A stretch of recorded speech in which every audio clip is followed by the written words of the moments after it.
Welcome to From Our Father's Heart for May 16th. Free to own nothing. Remember when I told you that you can't give away what you do not own? The opposite is true also. You cannot own what has not been given to you. Ownership is such an incredible concept in my kingdom. Jesus owned nothing because he chose to give away all that he had so that you could have everything. You are now asked to give everything away if you desire to possess all the treasures of heaven.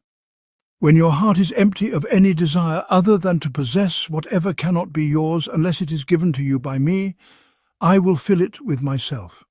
When that happens, all that I am and all that I possess become yours.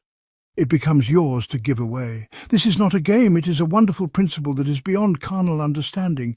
Enjoy it with me. Ownership in your earthly world causes you nothing but bondage. First you strive to gain whatever it is that you desire to own.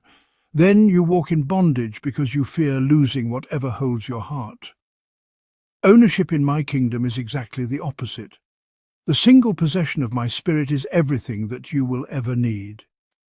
When it is yours, however, your only purpose is to make sure that others receive it. By your new nature, you must give it away. It is the nature that Jesus possesses. Seek to rid yourself of all desires that have value in your world. Receive my heart so that you have riches enough to share with everyone you meet. I will then give them the heart of Jesus. They will then have everything, so that they are free to own nothing. 1 John 4:16 through 18 Amplified. And we know, understand, recognize, are conscious of by observation and by experience, and believe, adhere to and put faith in and rely on the love God cherishes for us.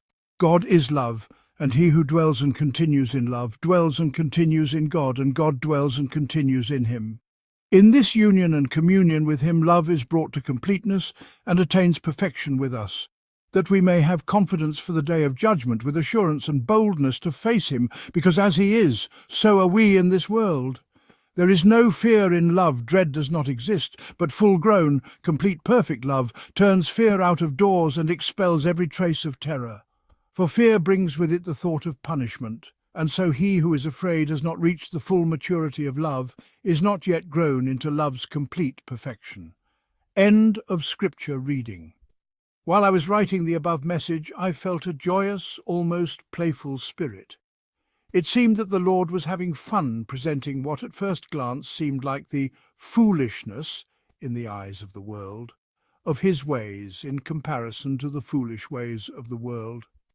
In reality, however, the wealth of the concept of godly ownership versus earthly ownership is astounding. It is the epitome of love. Someone who walks in God's kind of perfect love owns nothing for himself. It is the heart of Jesus as he endured the cross, so that each of us could be separated from our sin, which separated us from God. Owning everything, he willingly gave everything away in heaven and then on earth, in order for that to happen.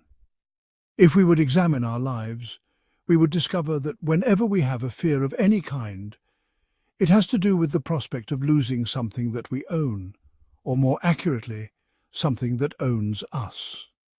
We fear losing our possessions, our health, our freedoms, and even our lives.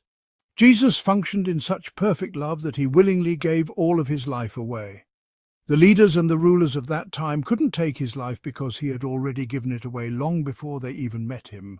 All of their power had no power over him because he functioned in a realm where true power was exhibited, not through ownership, but through love. No one can kill a person who is already dead.